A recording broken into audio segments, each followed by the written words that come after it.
Welcome to the study research centre. आज हम लोग अपने इस वीडियो में बात करेंगे क्या भारत की खोज 1498 में हुई थी। क्या भारत की खोज वास्को डिगामा ने की थी। ये हमारे वास्को डिगामा ताऊ जी है। तो क्या भारत की खोज जो है वो वास्को डिगामा ने की थी और 1498 में की थी। क्या उससे पहले भारत का अस्तित्व नहीं था। एक वक्त हम लोग पढ़ते हैं कि सिंधु घाटी की सभ्यता जो अभी से लगभग 4000 वर्ष से भी अधिक पुरानी सभ्यता थी। दूसरी तरफ एक ये लाइन निकल कर आता है कि भारत की खोज 1498 में हुई। क्या 1498 के बाद ही भारत का व्यापार यूरोप से शुरू हुआ। आज इन सब कंफ्यूजिंग पॉइंट पे हम लोग डिटेल से बात करेंगे, हर फैक्ट को डिस्कस करेंगे। आइए बात करते हैं हम लोग इस पॉइंट के बारे में। तो प्राचीन काल से ही जो है भारत का व्यापार विदेशों से होता रहा है। सिंधु घाटी सभ्यता का भी जो व्यापार है वो मेसोपोटामिया की सभ्यता से और मिस्र की सभ्यता से दोनों से व्यापार होने के साक्ष्य मिले। यानी जो ये व्यापार है वो प्राचीन काल से ही भारत के व्यापार अन्य देशों के साथ होते रहे, चाहे मेसोपोटामिया की सभ्यता हो या मिस्र की सभ्यता, दोनों से व्यापार होने के साक्ष्य जो है वो मिले हैं। मध्यकाल में भी भारत का जो व्यापार है वो यूरोप से होता था। जी हाँ, ऐसा नहीं कि 1498 के बाद ही जो है वो वास्को डिगामा के आने के बाद भारत का व्यापार यूरोप से होना शुरू हुआ। भारत का व्यापार मध्यकाल में भी, पहले से भी भारत का व्यापार जो है वो यूरोप से होता रहा है। अब भारत का जो व्यापारिक मार्ग था ये क्या था। तो भारत का जो व्यापारिक मार्ग था यूरोप से, तो ये था, ये उन दिनों, ये जो आज पाकिस्तान है उन दिनों भारत ही था। तो ये भारत, अफगानिस्तान, ईरान और ये तुर्की, और तब यहाँ पे ये है आपका काला सागर, इधर ये मरमरा सागर, बीच में ये बासफोरस की जल संधि, और उसको पार करने के, बासफोरस की जल संधि को पार करने के बाद यहाँ पे जो इस्तांबुल है ये उन दिनों कुस्तुनतुनिया हुआ करता था और ये यूरोप में पड़ता था। तो ये यूरोप का हिस्सा है। तो उन दिनों भी भारत, ये व्यापारिक मार्ग था भारत से यूरोप का, ये आप देख सकते हैं, ये एक व्यापारिक मार्ग है। ठीक है। और इस व्यापारिक मार्ग की एक बाधा थी। इस व्यापारिक मार्ग की जो ये बाधा थी, एक समस्या थी, वो थी भौगोलिक समस्या। कई देशों को पार करने के बाद में यहाँ पे भारत का व्यापार यूरोप तक हो पाता था। भारत से निकले अफगानिस्तान, फिर ईरान, फिर तुर्की, और तब उसके बाद में यहाँ पे जल संधि, बासफोरस की जल संधि को पार करने के बाद यूरोप तक माल पहुंचता था। तो ये कहीं ना कहीं एक भौगोलिक समस्या थी। उन दिनों रास्ते भी काफ़ी दुर्गम हुआ करते थे, अभी के जैसे रास्ते भी नहीं थे। तो एक भौगोलिक समस्या थी ये भारत से यूरोप के बीच के ये व्यापारिक मार्ग में। फिर भी व्यापार यहाँ से भी होता था। ठीक है। अब दूसरा जो भारत से यूरोप के बीच जो ये दूसरा व्यापारिक मार्ग था, ये समुद्र के रास्ते होता था, अरब होते हुए फिर भूमध्य सागर को पार करके, और तब यहाँ यूरोप में ये माल पहुंचता था। तो दूसरा भारत का व्यापारिक मार्ग था। अब इस मार्ग की एक बाधा ये थी, ये समस्या ये थी कि यहाँ अरब जो थे यह अब अत्यधिक हस्तक्षेप करते थे, मनमाना कर वसूलते थे। तो इस मार्ग की ये एक बाधा थी और इस मार्ग की ये बाधा थी। ठीक है। दोनों मार्ग की आपने दोनों मार्ग देख लिए, दोनों मार्ग की बाधाएं देख ली, तो ये कन्फ्यूजन तो दूर हो गया कि 1498 में वास्को डिगामा के आने के बाद ही जो है वो भारत का व्यापार यूरोप से होना शुरू हुआ। ये कन्फ्यूजन आपका दूर हुआ, ये लाइन गलत है। भारत का व्यापार पहले से भी होता रहा है यूरोप से। ये दोनों व्यापारिक मार्ग थे भारत से और यूरोप के बीच में। ठीक है। अब बात करते हैं रोमन साम्राज्य। इसी में एक पॉइंट आएगा रोमन साम्राज्य, इसके बारे में जानना थोड़ा सा हम लोग रोमन साम्राज्य के बारे में बात करेंगे, चूंकि ये रिलेटेड है। ठीक है। तो रोमन साम्राज्य जो था वो आगे चल के ये एक बहुत ही ताकतवर साम्राज्य बना, और रोमन साम्राज्य आगे चल के दो भागों में बटा। एक पश्चिमी रोमन साम्राज्य जिसकी राजधानी थी रोम, और दूसरा जो पूर्वी रोमन साम्राज्य, इसकी राजधानी थी बैजेंटिया साम्राज्य या फिर बैजेंटाइन एम्पायर इसको कहा जाता था। ठीक है। और इसकी राजधानी जो थी वो कॉन्स्टेंटिनोपुल, कुस्तुनतुनिया या फिर अभी का इस्तांबुल। ये जो आपको इससे पहले मैंने मैप में जो इस्तांबुल दिखाया है वो वही पहले था कॉन्स्टेंटिनोपुल, या फिर उसको अरब लोग कुस्तुनतुनिया कहते थे, और जो ये यूरोपियन थे उसको कॉन्स्टेंटिनोपुल कहते थे, और जबकि अरब जो थे वो उसको कुस्तुनतुनिया कहते थे, और अभी उसका नाम इस्तांबुल है। ठीक है। तो और ये जो पूर्वी रोमन साम्राज्य का जो कॉन्स्टेंटिनोपुल या इस्तांबुल था, यह एक धार्मिक केंद्र भी था। अब यहाँ मैप में देख लीजिए, ये रहा आपका कुस्तुनतुनिया या कॉन्स्टेंटिनोपुल, ये अभी फिलहाल तुर्की का हिस्सा है। उन दिनों ये पूर्वी रोमन साम्राज्य का ये एक धार्मिक केंद्र भी था। तो अब तक तो सब अच्छा चल रहा था, थोड़ी बहुत बाधाएं थी, फिर भी व्यापार उन्हीं दोनों मार्ग से होते थे। तो फिर आखिर क्या हुआ कि एक नए व्यापारिक मार्ग की खोज की आवश्यकता पड़ी। ठीक है।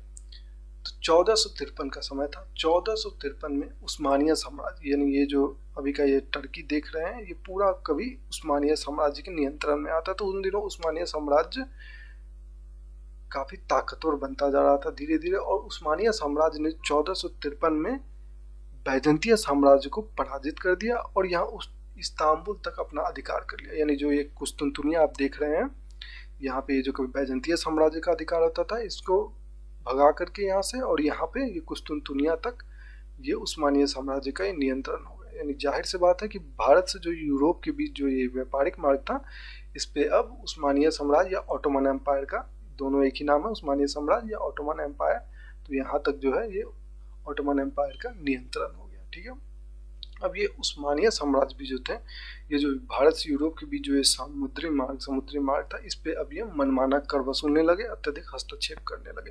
तो कहीं ना कहीं दोनों मार्ग जो है वो बाधित हो चुका था यूरोप से भारत के व्यापार के लिए।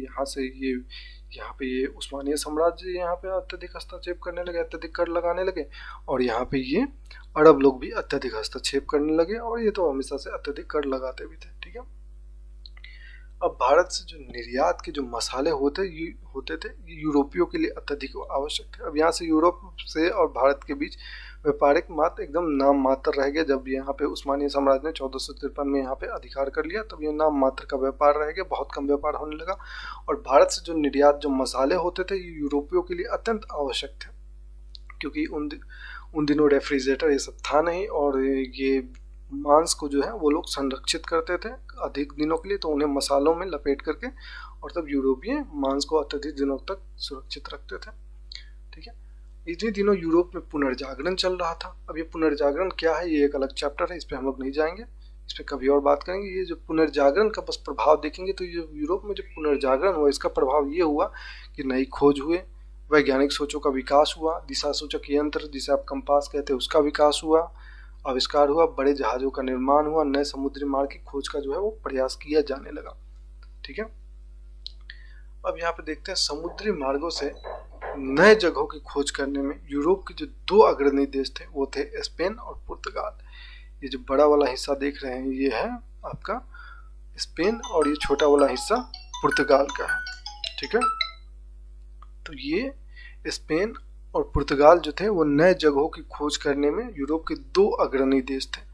ठीक है, ये नए जगहों के समुद्र के रास्ते नए जगहों को खोजने के लिए जाने जाते थे। ठीक है, सर्वप्रथम स्पेन का जो एक नाविक कोलंबस थे, यानी कोलंबस, वो भारत से व्यापार के लिए यहाँ तक ये पहुँचने के लिए, तो ये नए समुद्री मार्ग के लिए जो है खोज करने के लिए यहाँ से निकलते हैं, लेकिन ये मार्ग भटक जाते हैं और ये इस तरफ मुड़ जाते हैं और ये उत्तरी अमेरिका पहुँच जाते हैं। तो कोलंबस चचा जो है वो स्पेन से निकलते तो है भारत के लिए समुद्री मार्ग की खोज के लिए, लेकिन ये चले जाते हैं इधर नॉर्थ अमेरिका वाले रूट में। ठीक है, यहाँ ये पहुँच जाते हैं और ये इस तरफ नहीं आ पाते, मार्ग भटक जाते हैं। अब बात आती है द नेविगेटर। तो द नेविगेटर जो है वो पुर्तगाल के प्रिंस हेनरी को कहा जाता था, द नेविगेटर। ठीक है, प्रिंस हेनरी जो थे उन्होंने कई समुद्री मार्ग अभियान भेजकर पश्चिमी अफ्रीका के जो तट है, ये जो पश्चिमी अफ्रीका के ये तट है, ये पश्चिमी अफ्रीका है और ये जो तट है इसका नक्शा तैयार करवाया। प्रिंस हेनरी जो है ना, प्रिंस हेनरी ने इन्होंने कई समुद्री अभियान भेजे ताकि ये पश्चिमी अफ्रीका के तट का नक्शा तैयार हो सके। ठीक है, अब बात आती है कि केप ऑफ गुड होप, यहाँ पे है ये एक जगह है जिसे कहा जाता है केप ऑफ गुड होप। ये अभी फिलहाल साउथ अफ्रीका में पड़ता है। तो केप ऑफ गुड होप तक पहुंचने वाला जो प्रथम नाविक था, यहाँ से ये चलकर और केप ऑफ गुड होप तक पूरे अटलांटिक महासागर को पार करके और केप ऑफ गुड होप तक पहुंचने वाला प्रथम जो नाविक था वो बार्थोलीमो डियाज थे। ये भी एक पुर्तगाली थे, तो ये प्रथम नाविक थे। और जब ये केप ऑफ गुड होप तक पहुंच गए तो ये प्रिंस हेनरी के पास जो है वो पूरे अफ्रीका के पश्चिमी तट का नक्शा तैयार हो चुका था। अब 1497 ईस्वी में, डेट ध्यान में रखेंगे, 1497 ईस्वी में वास्को डिगामा जो है वो यहाँ पुर्तगाल से नए समुद्री भारत के लिए यहाँ पे अपना भारत, तो नए समुद्री मार्ग के रास्ते भारत की खोज, नए समुद्री रास्ते की खोज के लिए, भारत से व्यापार हो सके इस खोज के लिए यहाँ से निकलते हैं पुर्तगाल से और केप ऑफ गुड होप तक पहुंचते हैं। केप ऑफ गुड होप तक नक्शा तैयार था, केप ऑफ गुड होप पहुंचते हैं। अब इस पार ये हिंद महासागर। तो यहाँ पे केप ऑफ गुड होप तक पहुंचने के बाद वास्को डिगामा को एक अब्दुल मनिक नाम का एक व्यापारी मिलता है। अब्दुल मनिक नाम का एक व्यापारी, या इसको पथ प्रदर्शक भी कह सकते हैं, यहाँ पे इनको वास्को डिगामा को केप ऑफ गुड होप तक मिलता है। तो ये कहता है कि हाँ ठीक है, हम आपको भारत तक ले जाएंगे इस हिंद महासागर को पार करके। ठीक है, अब इसी तरह 20 मई 1498 को जो है वो वास्को डिगामा अब्दुल मनिक की मदद से केरल के कालीकट या कोझिकोड पहुंचते हैं। अभी कोझिकोड कहलाता है, उन दिनों वो कालीकट कहलाता था। ठीक है, तो अब यहीं से आप अब तक समझ गए होंगे कि वास्को डिगामा जो है वो 1498 में जो है भारत से यूरोप के लिए नए समुद्री मार्ग की खोज की। ठीक है, क्या चीज की खोज किया उसने? नए समुद्री मार्ग की खोज की यूरोप से भारत के लिए, ना कि भारत की ही खोज की। क्या किया? यूरोप से भारत के लिए, फिर से एक बार सुनो, यूरोप से भारत के लिए नए समुद्री मार्ग की खोज की। ठीक है, तो 1498 में ईस्वी में भारत की खोज नहीं हुई थी। ये लाइन एक गलत है, कंप्लीटली इरर है, अधूरा लाइन है। 1498 में यूरोप से भारत के लिए नए समुद्री मार्ग की खोज की थी वास्को डी गामा ने। फिर वास्को डी गामा 1502 में फिर भारत दोबारा आते हैं और 1524 ईस्वी में वास्को डी गामा की मृत्यु कोचीन में मलेरिया से हो जाती है। मलेरिया से उनकी कोचीन में ही मृत्यु हो जाती है, यानी यहाँ का मच्छर सब उनको उनका फाइल निपटा दिया था। ठीक है, आई होप कि आपका जो कंफ्यूजन जो भी है वो दूर हो चुका होगा। मिलते हैं नेक्स्ट वीडियो में। धन्यवाद।